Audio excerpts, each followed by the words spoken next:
ఇంకా తండ్రులంతా ఏంది వ్యవసాయం పోయి సంపాదిస్తే సంవత్సరానికి 1,00,000 రూపాయలు వస్తున్నాయి కావచ్చు. అవి మనం ఒక్కరోజు 2 రోజులు హాస్పిటల్లో పెట్టి మొత్తం పోతున్నాయి పైసలు.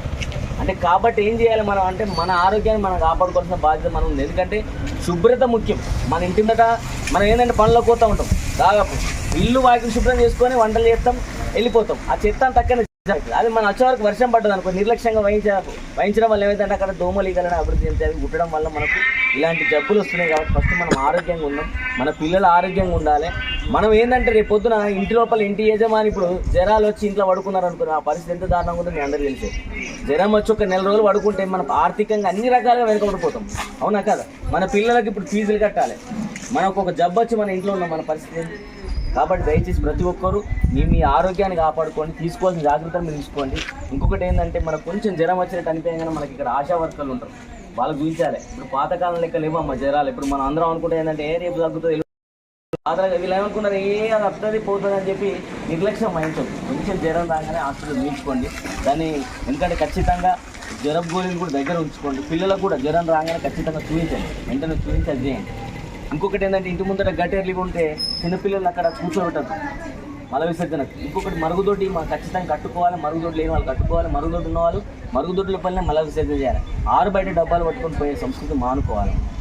దీని మీద అవగాహన కల్పించడానికి జిల్లా కలెక్టర్ గారు ఆదేశానుసారం మీ దగ్గర రావడం జరిగిందమ్మ. ఒక పాట ఉంటుంది, ఇంటి చుట్టుపక్కల చెత్త చెదారము, ఈగలకు దోమలకు పక్క నివాసము. ఇంటి చుట్టుపక్కల చెత్త చెదారము, ఈగలకు దోమలకు పక్క నివాసము. లేనిపోని రోగాలు తెచ్చు కాలుష్యము, మురికి నీర దీనికి మూల కారణము. మన ఇంటి చుట్టుపక్కల చెత్త చెదారము, ఈగలకు దోమలకు పక్క నివాసము. ఇంటి చుట్టుపక్కల చెత్త చెదారము, ఈగలకు దోమలకు పక్క నివాసము. దోమకాటి వల్ల వచ్చు కొత్త కొత్త జబ్బులు, దావకానకెళ్ళి ధర వయ్యాలి డబ్బులు. దావకానకెళ్ళి ధర వయ్యాలి డబ్బులు, దావకానకెళ్ళి ధర వయ్యాలి డబ్బులు. ఇల్లు వాకిలు అమ్ముకున్న తీరవయ్య అప్పులు, ఎందుకింత తిప్పలు తిరుగుకు జగలు. మన ఇంటి చుట్టుపక్కల చెత్త చెదారము, ఈగలకు దోమలకు పక్క నివాసము. ఇంటి చుట్టుపక్కల చెత్త చెదారము, ఈగలకు దోమలకు పక్క నివాసము. ప్లాస్టిక్ డబ్బలలో చేస్తాయి జీవనం, పాత టైలు కొబ్బరి ఉండాలి ఆహారం. పాతటైలు కొబ్బరి బొండాలి ఆహారం, పాతటైలు కొబ్బరి బొండాలి ఆహారం. పొద్దు మాపు కోటి పడి చేస్తాయి సంసారము, అందులోనే గుడ్డు పెట్టి పెంచును సంసారము.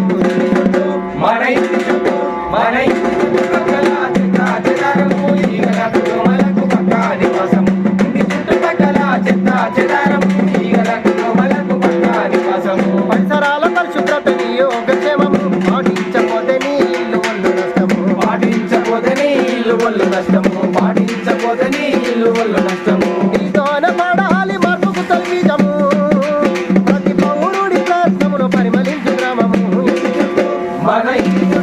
మన ఇంటి చుట్టుపక్కల చెత్త చెదారము, ఈగలకు దోమలకు పక్క నివాసము. ఇంటి చుట్టుపక్కల చెత్త చెదారము, ఈగలకు దోమలకు పక్క నివాసము. ఈగలకు దోమలకు పక్క నివాసము. ఈగలకు దోమలకు పక్క నివాసము. కాబట్టి అమ్మ దయచేసి ప్రతి ఒక్కరు నేను చెప్పిన విషయాలని గమనించండి అమ్మ. మీ ఆరోగ్యాన్ని కాపాడుకోండి. ఇంకొకటి ఏంటంటే దాదాపుగా మనం ఫిల్టర్ నీళ్ళే వాడుతున్నాం ఇప్పుడు, వాస్తవా? కొంతమంది ఏంటంటే ఫిల్టర్ నీళ్ళు ఏంటని చెప్పి బావి నీళ్ళు తాగుతూ ఉంటారు. బావి నీళ్ళు తాగే వాళ్ళు కూడా అందులోపల ఖచ్చితంగా బ్లీచింగ్ పౌడర్ వేసుకోండి. ఇంకొకటి ఏంటంటే కాచి వడగట్టే నీళ్ళు కొంచెం తాగండి. అంటే ఈ జాగ్రత్తలు మనం అందరం ఎందుకు తీసుకోవాలంటే ఆర్థికంగా మనం బలోపేతం కావాలంటే ఫస్ట్ మనం ఆరోగ్యంగా ఉండాలి. ఈ సీజనల్ వ్యాధుల బారిన పడకుండా మీ ఆరోగ్యాన్ని మీరు కాపాడుకోండి, మీ పిల్లల ఆరోగ్యాన్ని మీరు కాపాడుకోవాల్సిందిగా తెలియజేస్తూ జిల్లా కలెక్టర్ గారి ఆదేశానుసారం జిల్లా పౌర సంబంధాల అధికారి నేతృత్వంలో మన గ్రామానికి రావడం జరిగిందమ్మా. దీనికి సహకరించిన మీ అందరికీ పేరు పేరున కృతజ్ఞతలు తెలుపుతూ ముగిస్తున్నామమ్మా. Thank you.